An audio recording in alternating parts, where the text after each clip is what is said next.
धनंजय मुंडेंच्या पाठीशी आम्ही भक्कमपणे आहोत. धनंजय मुंडे गुन्हेगार नाहीत हे 100% सांगू शकतो.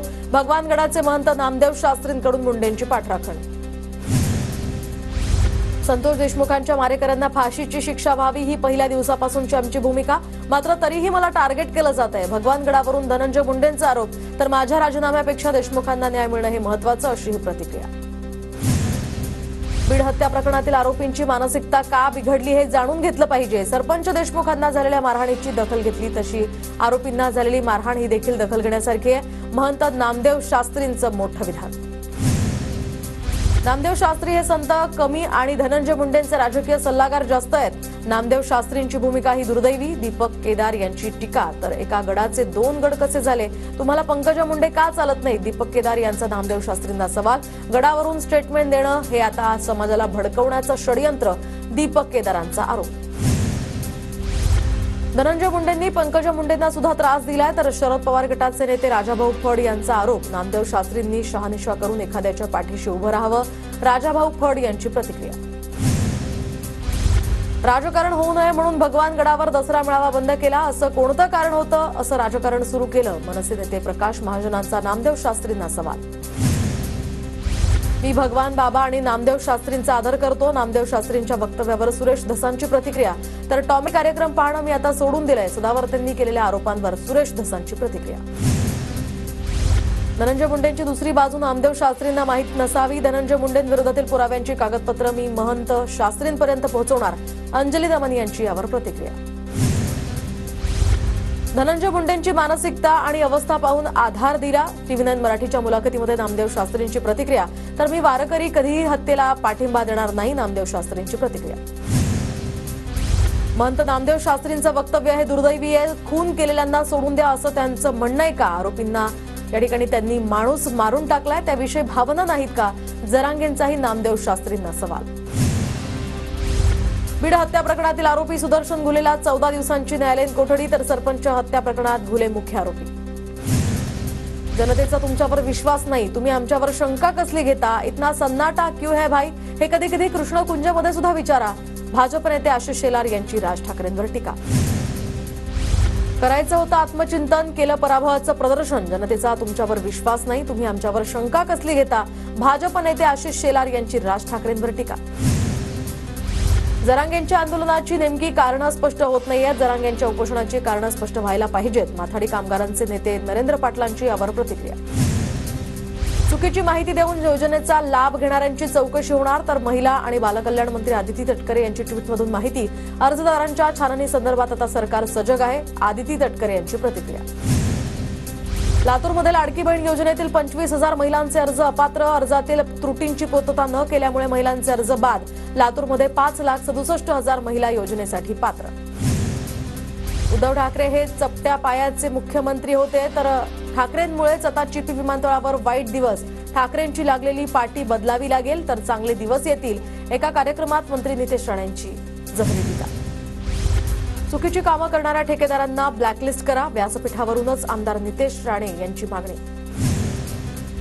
फडणवीस शिंदेंना खोट्या गुन्ह्यामध्ये अडकवण्याच्या प्रयत्नाचं प्रकरण. तर आता प्रकरणाच्या तपासासाठी IPS सत्यनारायण चौधरी यांच्या अध्यक्षतेमध्ये SITची स्थापना. दरेकरांच्या आरोपांनंतर आता राज्य सरकारकडून SITची स्थापना. पालकमंत्रीपदाचा तिढा मुख्यमंत्री देवेंद्र फडणवीस यांच्या दिल्ली दौऱ्यानंतर सुटणार. तर दिल्ली विधानसभेच्या प्रचारासाठी फडणवीसांचा 3 दिवसांचा दिल्ली दौरा. नाशिकचा तिढा सुटल्याची यामुळे माहिती. तर रायगडचा तिढा कधी सुटणार हा प्रश्न. मुख्यमंत्री देवेंद्र फडणवीस आता काय निर्णय घेणार याकडे लक्ष. शिवसेना पदाधिकारी अशोक धोडेंचा मृतदेह शवविच्छेदनासाठी JJ रुग्णालयात नेणार. तर पालघरचे पोलीस अधीक्षक बाळासाहेब पाटील यांची माहिती. गुजरातमधील दगडखाणीमध्ये अशोक धोडेंचा मृतदेह सापडला. धुळ्यातील गोंदूर सरपंचपदी कल्पना पाटलांची बिनविरोध निवड. तर कैलास पाटलांनी राजीनामा दिल्यामुळे सरपंच पदाची निवडणूक. आमदार किशोर दराडेंनी शिक्षकांसाठी घेतला शिक्षक दरबार. शिक्षक दरबारात शिक्षकांच्या समस्या आमदारांनी जाणून घेतल्या. जुनी पेन्शन लागू करण्यासाठी विधान परिषदेमध्ये आता आज आवाज उठवणार असल्याचं दराडेंचं आश्वासन. बारामतीच्या पश्चिम पट्ट्यातील 29 गावांमध्ये पाणी प्यायला नाही. तर नीरा नदीतनं दुष्काळी भागांना पाणी देता येईल. बारामतीच्या नेत्यांना हा प्रकल्प सुचवला नाही. विजय शिवतारेंचं नाव न घेता पवारांना प्रत्यक्ष टोला. आयुष्यमान वय वंदना योजना कागदावरच, योजनेमध्ये नाव असणाऱ्या रुग्णालयामध्ये सुविधाच नाहीत. ठाण्यातील शिंदेंच्या शिवसेनेच्या पदाधिकाऱ्यांनी मांडली वृद्धांची व्यथा. भाजप आमदार अमित साटम यांच्याकडनं गोखले पुलाच्या जागेची पाहणी. बीएमसी अधिकारी आणि कंत्राटदारासोबत गोखले पुलाच्या जागेची पाहणी. धुळे बस स्थानकाच्या दुरुस्तीचं काम रखडलं. 3 वेळा उद्घाटन करून सुद्धा कामाला सुरुवात नाहीच. उदय सामंतांकडून बस स्थानकाच्या दुरुस्तीसाठी 4 कोटींचा निधी मंजूर, मात्र कामाला सुरुवात न झाल्यामुळे प्रवाशांमधून नाराजी व्यक्त. सांगलीच्या आटपाडीमध्ये महाराष्ट्र केसरी बैलगाडी शर्यतीचा थरार, तर रायफल आणि पाखऱ्या बैलजोडी आटपाडीची महाराष्ट्र केसरी ठरली. बैलगाडी शर्यतींचा थरार पाहण्यासाठी नागरिकांची गर्दी. भिवंडीमध्ये रिपब्लिकन सेना मध्यवर्ती जनसंपर्क कार्यालयाचं आनंदराज आंबेडकरांच्या हस्ते उद्घाटन. आनंदराज आंबेडकरांचं कार्यकर्त्यांकडून जल्लोषात स्वागत. बीडच्या परळीमध्ये मंत्री धनंजय मुंडेंच्या पत्नी राजश्री मुंडेंकडून हळद कुंकवाचा हा कार्यक्रम, तर हळदी कुंकवाच्या कार्यक्रमाला मंत्री पंकजा मुंडेंची सुद्धा उपस्थिती. छोटेखानी भाषणामध्ये पंकजा मुंडेंकडून जुन्या आठवणींना उजाळा. महाविकास आघाडी सरकारच्या काळात देवेंद्र फडणवीस आणि एकनाथ शिंदेंना खोट्या गुन्ह्यात अडकवण्याच्या प्रकरणाची चौकशी होणार. एसआयटीच्या माध्यमातून चौकशी करण्याचा राज्य सरकारचा निर्णय.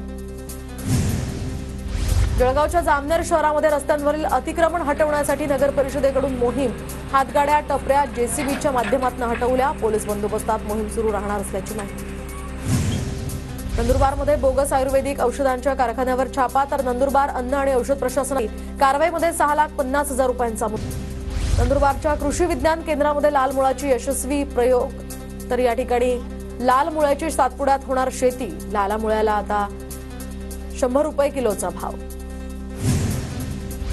सोलापूरच्या करमाळामध्ये बेशिस्त वाहनधारकांकडून 33,72,000 रुपयांचा दंड वसूल. 24 जणांवर न्यायालयामध्ये खटला दाखल. सोलापूरच्या करमाळामध्ये केममध्ये सेवाभावी संस्थाकडून आता उद्योगरत्न पुरस्कार या सोहळ्याचं आयोजन, तर अभिनेत्री सोनाली कुलकर्णींच्या हस्ते उद्योगरत्न पुरस्काराचं वितरण होणार.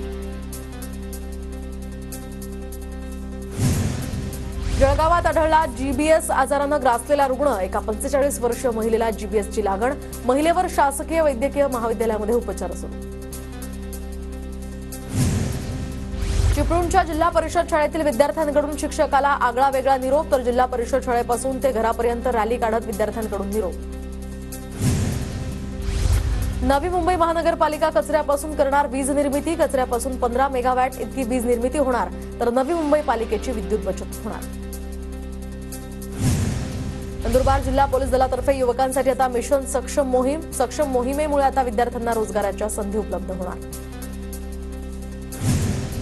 जालना जिल्ह्यात एकाच दिवशी 2 जणांच्या आत्महत्या. भोकरदनमधील जळगाव सपकाळ या ठिकाणी घरगुती वादातनं 18 वर्षीय तरुणीची आत्महत्या, तर बदनापूरमध्ये कर्जबाजारीपणामुळे 25 वर्षीय युवा शेतकऱ्याची आत्महत्या.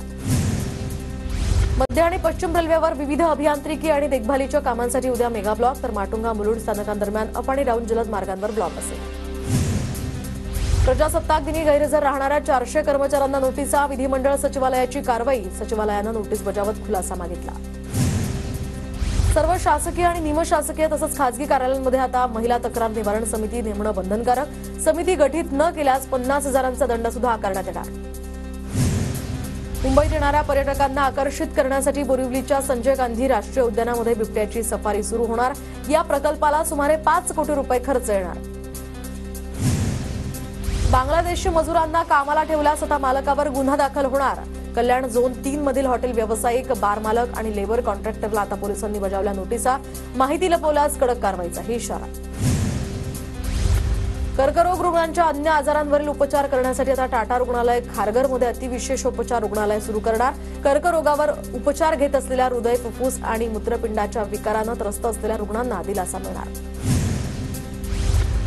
मुंबई लोकलच्या कोलमडलेल्या वेळापत्रकाचा प्रवाशांना फटका. गेल्या 6 दिवसात 400 लोकल फेऱ्या रद्द, तर 650 लोकल विलंबानं धावल्यामुळे मुंबईकरांचे मेगा हाल. मंत्रालयातील 10,500 कर्मचाऱ्यांची एफआरएस नोंद, तर मंत्रालय प्रवेशासाठी अद्ययावत एफआरएस आणि आरएफडीआय या यंत्रणा बसवण्याचं काम आता अंतिम टप्प्यात.